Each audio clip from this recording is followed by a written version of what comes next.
It was both ways, that they didn't have to watch, but at the same time I was glad that they could sit down and enjoy themselves while I sang.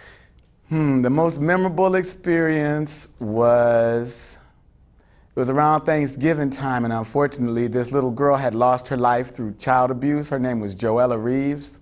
And about that time I was trying to put together a nice playlist to sing at the Underground without it being corny, because people say, oh, don't play that record, you know, don't sing that record. So I wanted to sing Candyman, but I was like, oh no, they'll think it's too corny.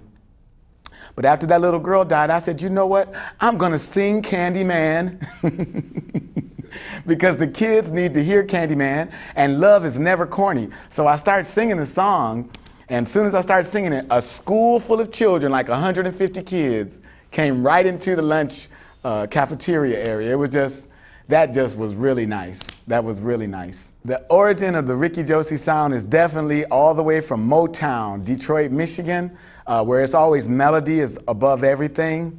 I've done a lot of rock and roll, but it was always melodic. I like to think of myself as a power pop vocalist, not just a pop vocalist, but with a strong vocal, especially coming from my background in Detroit, where you really had to know how to sing, you know.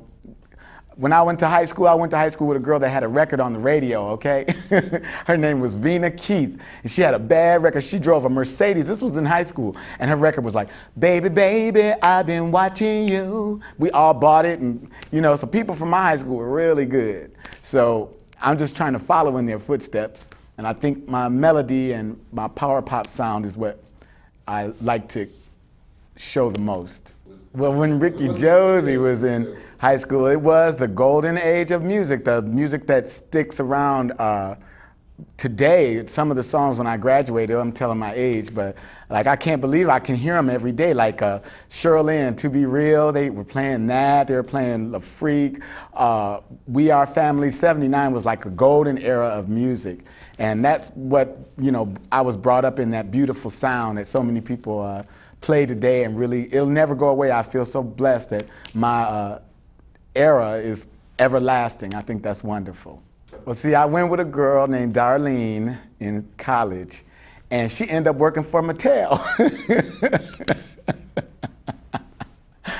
And she broke my heart and everything, but she used to look just like a Barbie doll. For her to work for Mattel just blew my mind. She moved to California, and now she's an attorney, you know.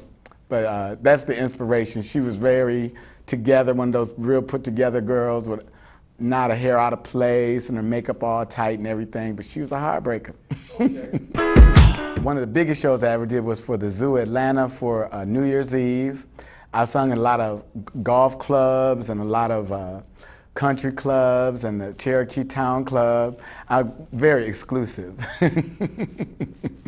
And I'm building a following of people that really enjoy the greatest music of the 20th century. That's what I do mainly, is the best songs from the 20th century. I'm gonna do original music as well, but I really wanna keep that legacy of that wonderful music that was a collective entity from all the souls, the musicians, the writers, the singers. So many people today wanna do it all in one, and they don't wanna bring people along to enrich that experience.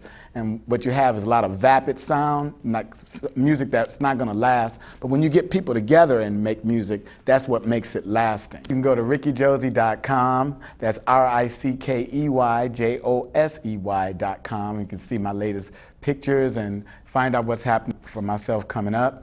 And my last words to ATL and all the people out there: keep doing what you love to do. Stay true to that. Be honest and a good person, and you'll always get it back. Peace, love. Thank you so much, ATL. You all have a wonderful year.